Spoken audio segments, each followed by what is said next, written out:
Hey guys, it's Katie again today, and we're going to work on a mama bunny design.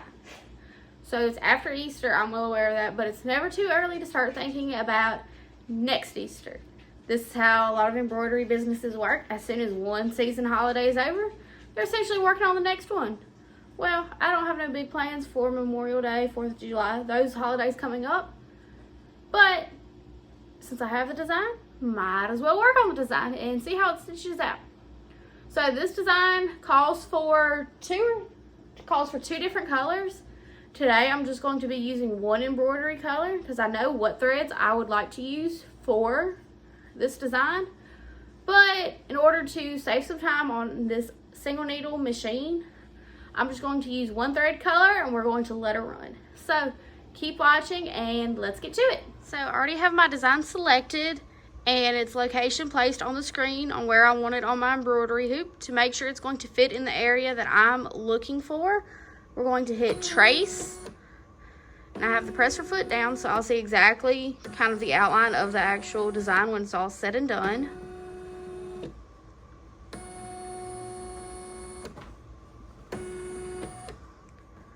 Alright, so that looks pretty good. Again, we're just going to use one embroidery thread color because if I were to embroider this, I know I would use a pink and probably a white or a cream color for the bunny's ears and for the wording. So let's get after it. We're going to run it in all blue today and just see what happens. I'm going to press start.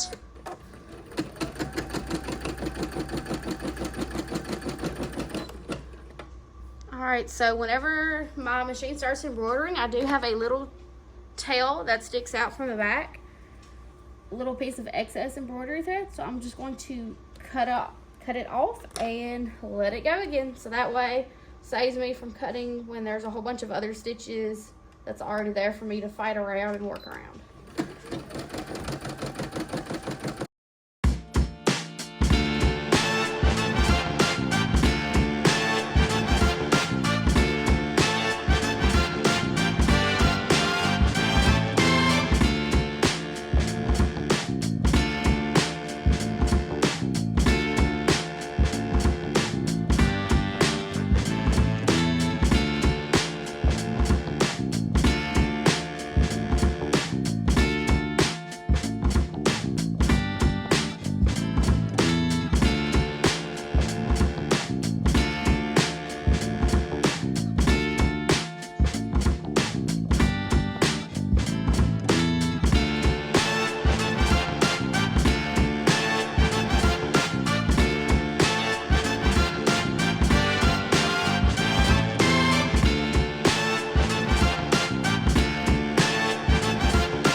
Alright, so we had a thread break, you guys. No big deal. We'll get it fixed and get it back going.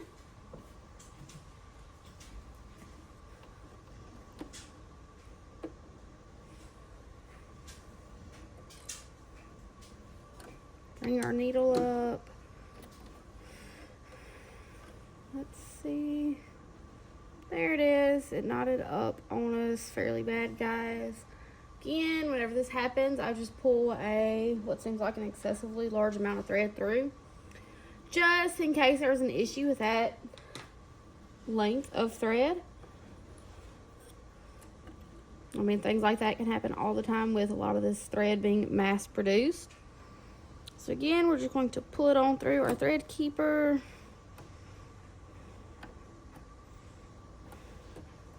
That was my fault. I let it go.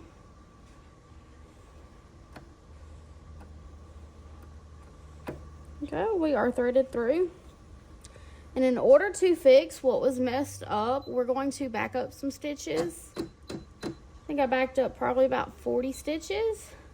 Needle is down, and we're going to start again.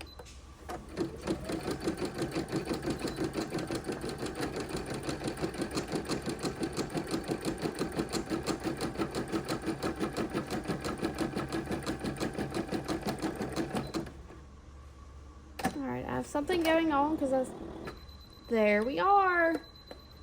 We've had a thread malfunction somewhere along the line. So let's look underneath and see what is going on. There's our issue, you guys. So in order to fix this, what I'm going to do, I'm going to take a seam ripper, take out all these stitchings on the front and the back. So we're going to back up to about this part on the Y, and we'll get the machine reset and we will go again. Alright guys, after some time I got it backed up to about midway on this little dip in the Y. So let's put her back on, back up our stitch count, and let's try it again.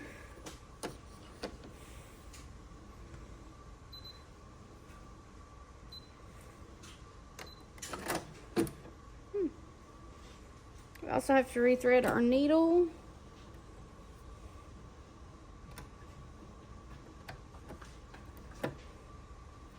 That was on me. I just pulled it out.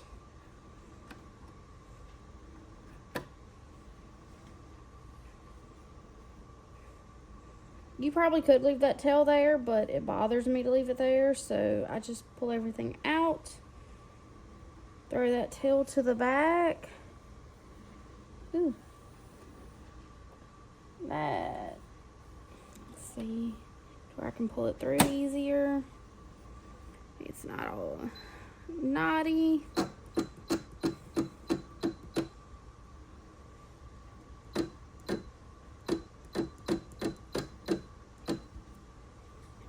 We'll see where that takes us. Should be pretty close to where we have our last few stitches on it. So let's start again and wish for better luck.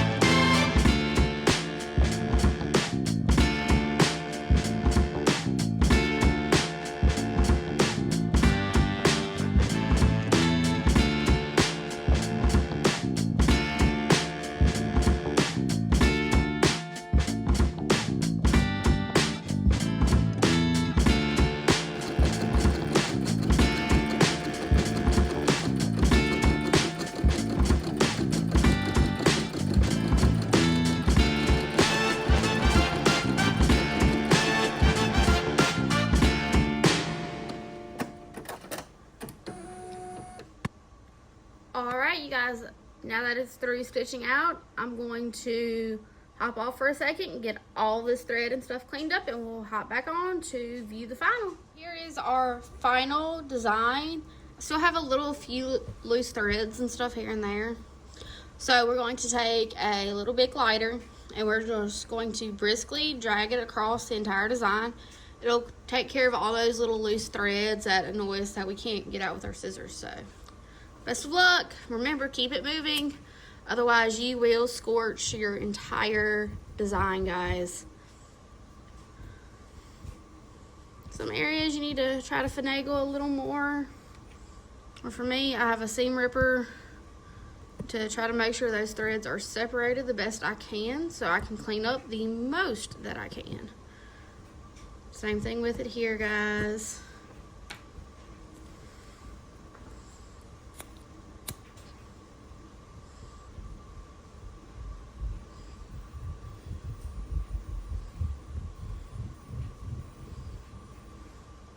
Go, it doesn't take much.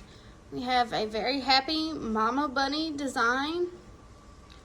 I say this turned out really good, at least an 8 out of 10 in my book. But really, a 10 out of 10. This machine is 23 years old, guys. I mean, is it as good as the multi-needles that are $12,000 and up? No, of course not. No way can it be as good as that. But for someone starting out, an older machine can definitely get the job done. This is just how the design was. I know that it looks a little funky. That's just how the design is. It's nothing wrong with the machine. It's just how it fell. So, alright guys. Thank you for watching, and we will see you in the next video. Bye-bye. Okay guys, thank you so much for watching today's video. If you hear little tippy toes across the floor, I do have my dog running around the house today, so forgive her. She's a lap dog, like a 80-pound lap dog. She's a lab and walking tree coonhound mix who is pregnant as of right now. So she's large, she's in charge, and she likes to make sure she is the center of attention. But okay guys, again, thank you so much for watching. Any questions, comments, concerns, anything you would like to see, let me know. And until next time guys, you have a wonderful day.